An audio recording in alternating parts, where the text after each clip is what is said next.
Hello friends, in this video we are going to see about Burley Rectory. It was a haunted house and the information about this will be going to see in this video.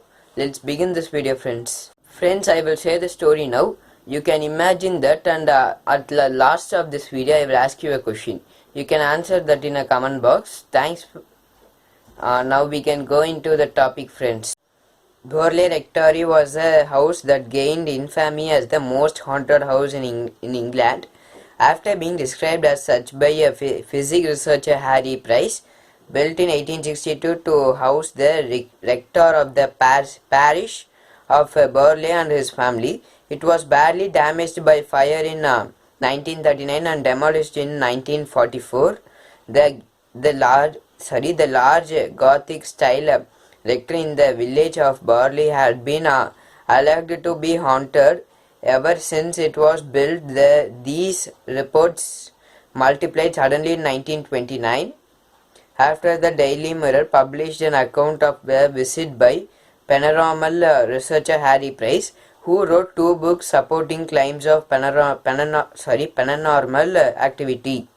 The uncritical acceptance of Price reporters prompted a formal study by the Society for Physical Research, which rejected most of the sites as either imagined or fabricated and cast doubt on Price's credibility. His claims are now generally discredited by ghost historians. Neither the SPR's report nor the more recent biography of Price has quelled public interest in these stories, and new books and television documentaries continue to satisfy public fascination with the rectory. A short program commissioned by BBC about the alleged manifestation, scheduled to be broadcast in September 1956, was cancelled owing to concern about a possible legal action by Marian Foster, widow of the last rector to live in the house. And now we can see the history of the Burley Rectory. Burley Rectory was constructed on a Hall Road near Burley's Church by the Reverend Henry Dawson Ellis Bull in 1862. He moved in a year after being named rector of the parish. The house replaced an early rectory of the site that has been destroyed by fire in 1841. It was eventually enlarged by the addition of winging to house Bull's family of 14 children. The nearby church, the nave of which may date from the 12th century, serves as scattered rural community of 3 hamlets that make up the parish. There are several substantial farmhouse and the fragmentary remains of Burley Hall, once the seat of the Waldegrave family ghost hunters. Quote that the legend of Benedictine monastery supposedly built in this area in about 1362, according to which a monk from the monastery conducted a relationship with a nun from a nearby convent. After their affairs, which discovered the monk was executed and the nun bricked up alive in the convent walls, it was confirmed in 1938 that this legend had no historical basis and seemed to have been fabricated by the rectors' children to romanticize their Gothic style red brick rectory. The story of walling up of the nun may have come from a Rider Haggard novel Montezuma, Daughter, or Walter Scott epicum poem Hermione. The first paranormal. Now we can see the hauntings. The first paranormal events reported occurred in about 1863, since a few locals later remembered having heard unexplained footsteps within the house at about that time. On 20th July 1900, four daughters of the rector Henry Dawson Ellis Bull saw what they thought was the ghost of an unnatural light about 40 yards from the house. They tried to talk to it, but it disappeared as they got closer. The local organist Ernest Ernest Ambrose later said that the family at the rector were very convinced that they had seen an apparition on several occasions. Various people claimed to have witnessed a variety of puzzling incidents, such as a phantom coach driven by two headless horsemen. During the next 4 decades, Bull died in 1892, and his son, the Reverend Henry Foster Bull, took over the living. On 9 June 1927, Harry Bull died, and the rectory again became vacant. In the following years, on the second day October, the Reverend Guy Eric Smith and his wife moved into the house. Soon after moving in, Smith's wife, while cleaning out a cupboard, came across a brown paper package containing the skull of a young woman. Shortly after, a family reported a variety of incidents, including the sound of servant bells ringing despite their being disconnected, lights appearing in windows, and unexplained footsteps. In addition, Smith's wife believed she saw a horse-drawn carriage at night. The Smith contacted the Daily Mirror, asking to put in touch with the Society for Physical Research. On 10 June 1929, the newspaper sent a reporter who promptly wrote the first in a series of articles detailing the mystery of Burley. The paper also arranged for Harry Price, a paranormal researcher, to make his first visit to the house. He arrived on 12 June, and immediately phenomena of a new kind appeared, such as throwing stones, vase, and other objects. Spirit messages were tapped out from the frame of mirror. As soon as Price left, these ceased. Smith's wife later maintained that she already suspected Price, an expert conjuring or policing the phenomena. The Smiths left Burley on 14 July 1929, and the parish had some difficulty in finding a replacement. The following years, the Reverend Lionel Algernon Foster, as first cousin of the Bulls, and his wife Mariana, I don't know how to pronounce her name. I will say the spelling, you can pronounce. You can find it. Marianne. I think Mariani something. Moved into the rectory with their adopted daughter Adelaide on 16th October 1930.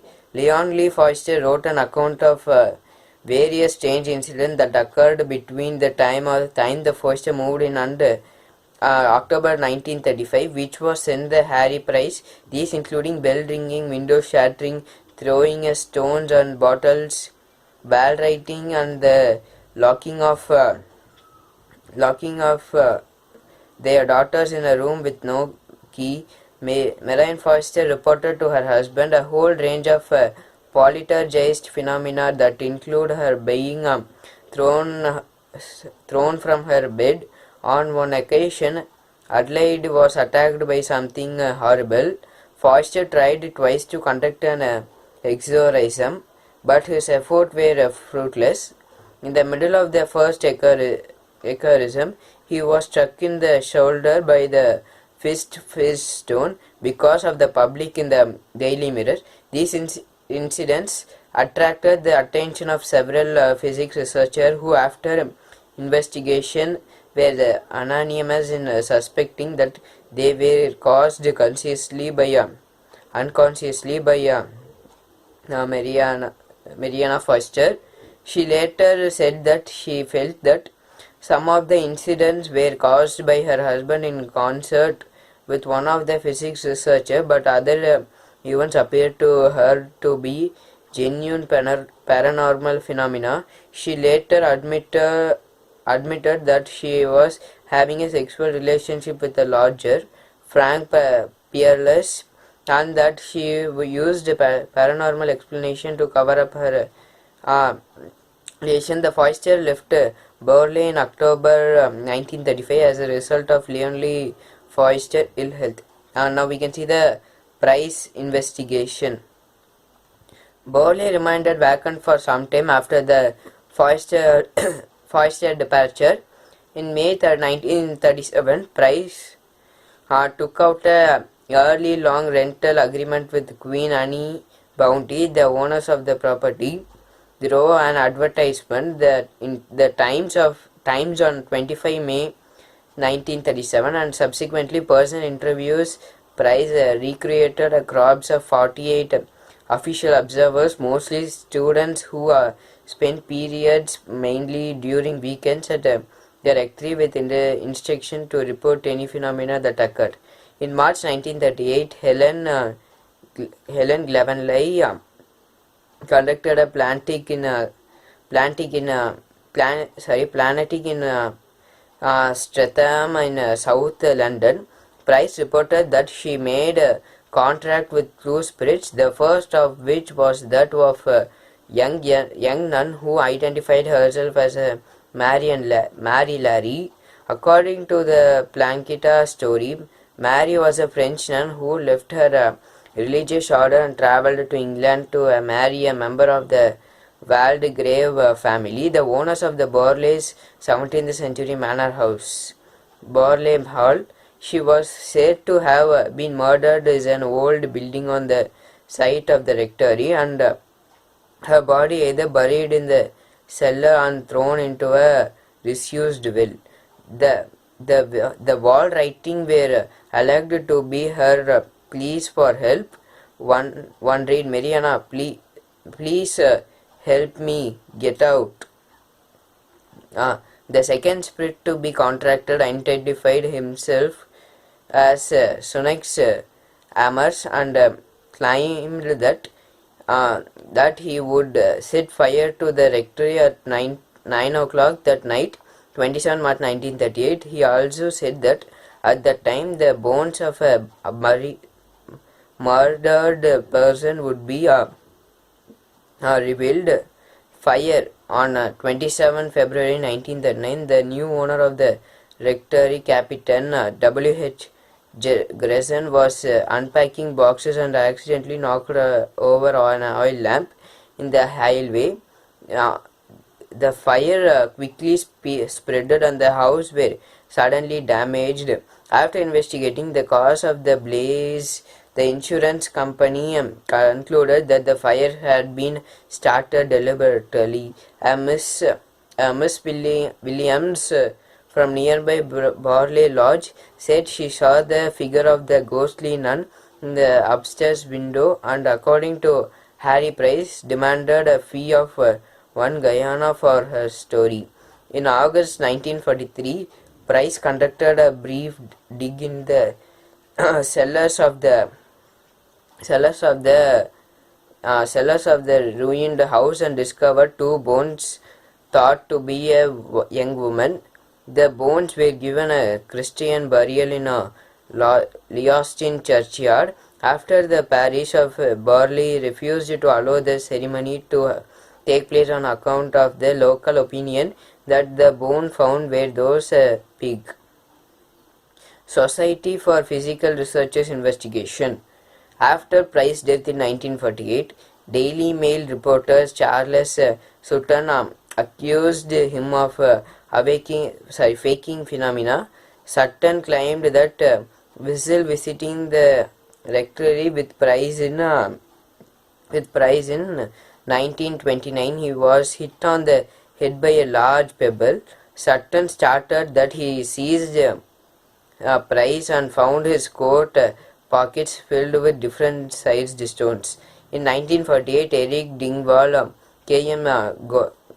Goldney, and Trevor H. Hall 3 members of the Society of Physical Researchers, that is SPR, two of whom had been Price's most loyal associates, investigated his claims about Burley. Their findings were published in a 1956 book, The Haunting of Burley Rectory, which conducted that Price had fraudulently produced some of the phenomena. The Burley reporters, as the SPR's study has become known, stated that many of the phenomena were either faked or due to natural causes such as rats and the strange acoustics attributed to the odd shape of the house. In their conclusion, Dingwall, Goldney and Hall wrote, when analyzed that evidence for haunting and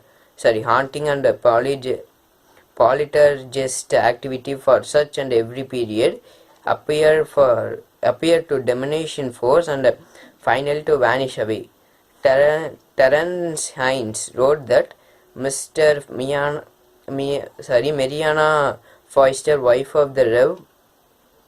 Leonard Foister, who lived at the rectory from 1930 to 1935, was actively engaged in fraudulently creating phenomena, that is in haunted phenomena. Price himself altered the mind and faked several phenomena while he was at the rectory. Mariana Foister later in her life admitted she had seen no apparition and that the alleged ghostly noises were caused by the wind. Friends she invited to the house, and in the other cases by herself, playing practical jokes on her husband. Many of the legends about the rectory had been invented. The children of the Rev. Harry Bull, who lived in the house before Leon Foister, claimed to have seen nothing and were surprised they have been living in what was described as England's most haunted house. Robert Hastings was one of the few SPR researchers to be to defend Price. Price's literary executor Paul Tabori and Peter Underwood have also defended Price against accusation of fraud. A similar approach was made by Ivan Banks in 1996. Michael Coleman in a SPR report in 1997 wrote, Price defenders are unable to rebut the criticism convincingly. In this question, I am going to ask a question to you. If you were in the house when the nuns were crossing that house, what will you do on that time? That's my question, friends. You can comment in the comment section, and thanks for watching this video, friends.